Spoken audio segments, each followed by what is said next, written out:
Hi there, and welcome.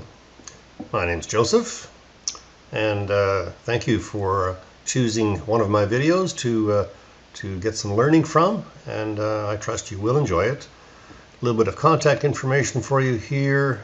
I will repeat this slide at the end, so no need to write it down yet.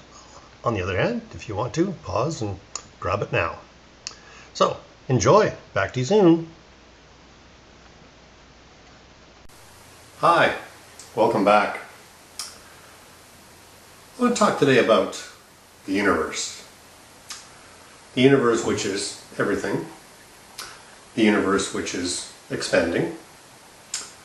The universe which is accessible to us in various forms and at various points. And I want to draw an analogy. I want to liken the universe, to show how it works, liken the universe to an infinite buffet. And there are a few things about the buffet that are common to all buffets. One is that there's no table service. At the buffet, you get up, you take your plate, and you go over to the buffet and you spoon on. And also at the buffet, everything that's in the buffet is available to you in whatever proportion you'd like to have. You can have as much or as little of every dish that's provided in the buffet.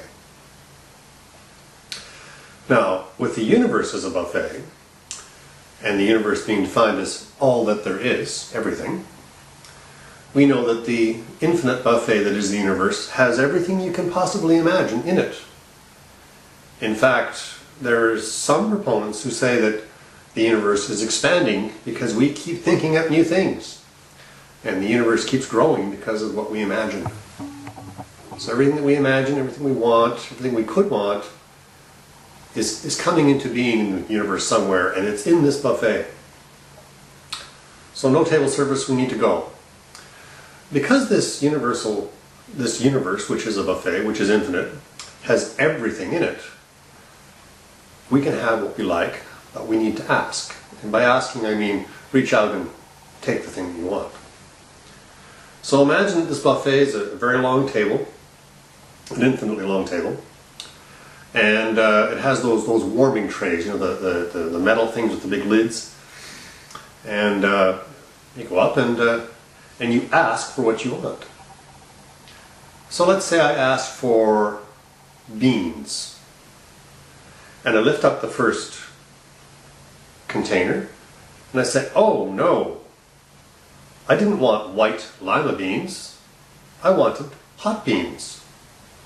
Put the lid down, go to the next one, and lift up the next lid and say, oh, well those are hot, but I wanted them with butter.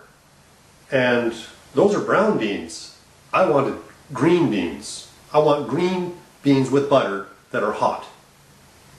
So I go to the next tray and lift it up and I say, oh, no, I wanted them cut on an angle. You know, diagonal cut. These are French cut, they're kind of like, strings, and I didn't want that. So I'm becoming more and more specific, and lo and behold, it might take one or two more tries to get it exactly the way I want it, but I will lift the lid and there will be the exact thing that I desire. The universe listens to our requests. It hears our thoughts. And when we're not specific, it can have quite a sense of humor. It can give us some amazingly funny things. I have this idea that unless I'm looking for something, I won't see it. So how many red and white trucks did you see on the way to work today in your drive down the road? How many red and white trucks did you see? Most people will shrug and say, I don't know, a few I guess. And the response that I give is, well, how many might there have been? How many red and white trucks might there have been? I don't know. Lots, I suppose. Pretty common. I says, so what would you have to have done to have seen them all? Most people say, well, I would have to have been looking for them. I would have to have purposely been looking for them. Well, yes. Once I purposely look for something, once I name it, once I imagine it in my mind, once I ask the universe, I make a request to the universal buffet, I want to see a red and white truck. I want to see all red and white trucks. The universe does not rush out and manufacture red and white trucks and plunk them in my sight. I just now see what's already there.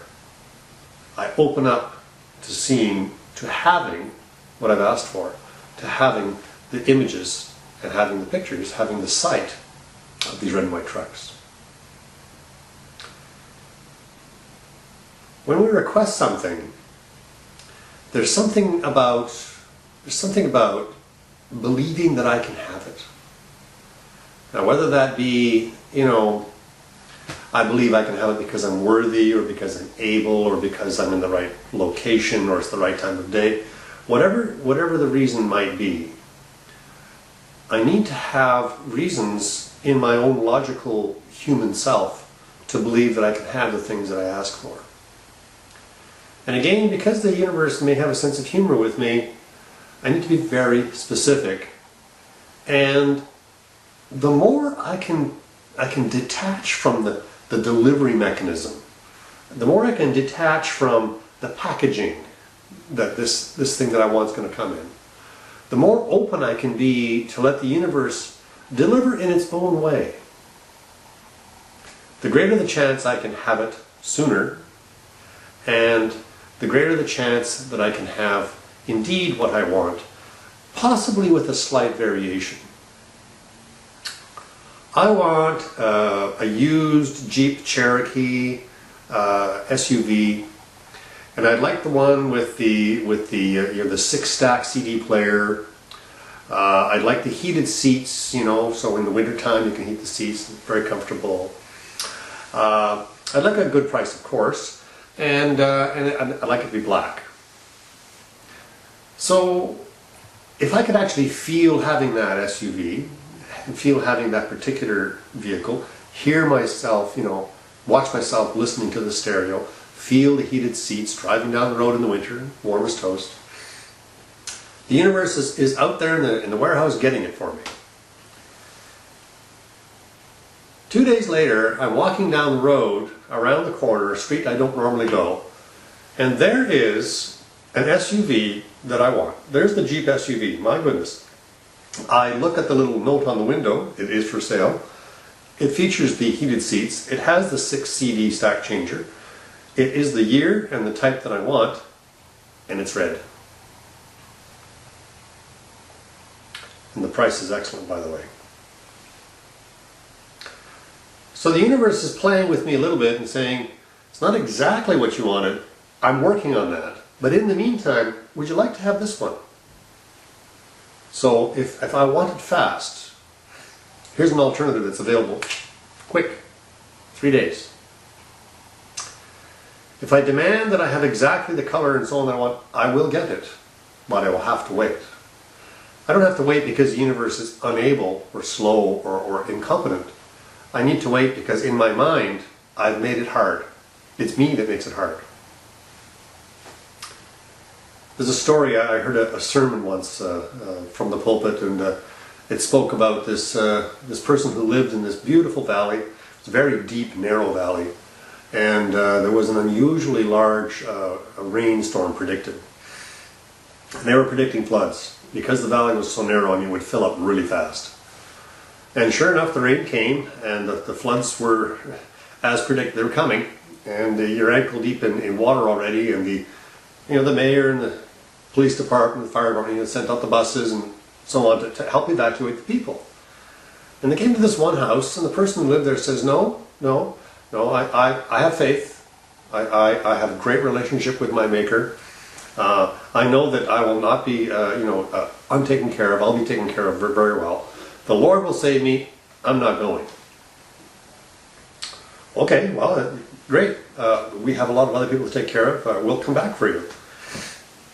Off go the various rescue teams, and before you know it, the water is up to the 2nd floor. This person's up in the 2nd story of their house. And along comes a motorboat. The fire department coming along with a motorboat. And they remembered this person, so they went and they tried to get this person out. But every time they came close to one of the windows to get him out, he would close the windows, close the drapes, and run to the other side of the house. Well, they fiddled around with this guy for a little while, but he just was not coming out. And again, you know, the Lord will save me. I have faith, the Lord will save me. Sure enough, okay, fine. So the boat took off and had other things to do and was getting other people to safety. So now we find this person standing on the roof, water up to their armpits, hanging on to the chimney. And the rain's not stopped yet. Helicopter comes along. Now the people in the helicopter were warned about this person, they knew about them. They weren't asking any questions. They simply put one of the rescue people on the line, you know, one of those rescue basket things, and down they went to get this person into the rescue basket. He swam away. He refused to be rescued. He swam away. And they chased him around with his helicopter as best they could, but he just outswam them and eventually he drowned. He died. Sad situation.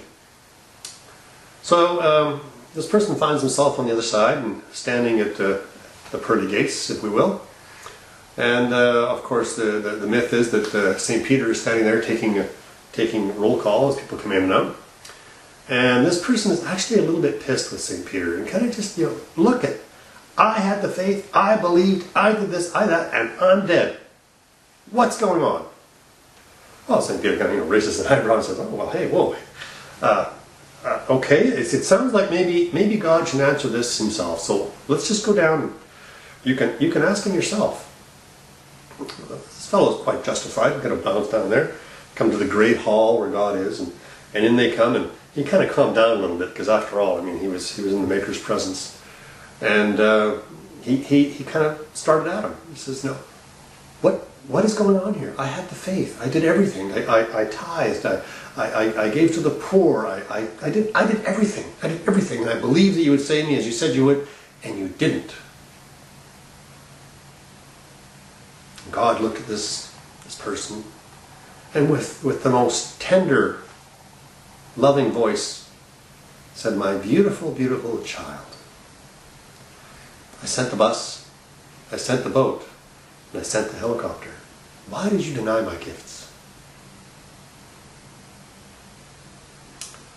Sometimes we insist that what we ask for from the universe comes in a particular package. I want $1,000. I desire $1,000. I manifest $1,000 in my mind. Am I going to be upset if it comes in a stack of 20s compared to the stack of 50s? Am I going to be upset if I receive a check? I'm going to be upset and discard it if I find that I receive $1,000 credit on my credit card bill as a gift? What's wrong with any of those forms? If I insist on having that Jeep black with all the other features, if I insist that God himself walk across the water and save me from the storm, if I insist that $1,000 come to me in a very particular form, you know what? It might be a long time. It might be a long time. It will come. It will come. But it might be a long time. So what I'm asking you to do is two things. Beyond trusting that the universe is what it is, and it is what it is everything, and it is available to us, be very specific in what you ask for. Don't be shy, doesn't matter what it is. Ask for it from the feeling place. Feel as if you have it. When I was looking for those green beans, I could taste them. I could taste the butter, I could taste the texture, I knew they were, you know, quarter cut on a diagonal. I knew exactly what I wanted. And when I saw it, I recognized it and I took it. So have the feeling connection to the thing I want, and then detach from how it's going to come to me. Because the way that the universe may choose to get it to me will be way more efficient than something that I can plan all by myself. And it will probably surprise me and delight me. And I will have my wants, I will have my desires fulfilled. It's all good. The universe is everything. We are part of everything, and we're invited to share in everything. Enjoy. Enjoy your buffet. Thanks. Welcome back.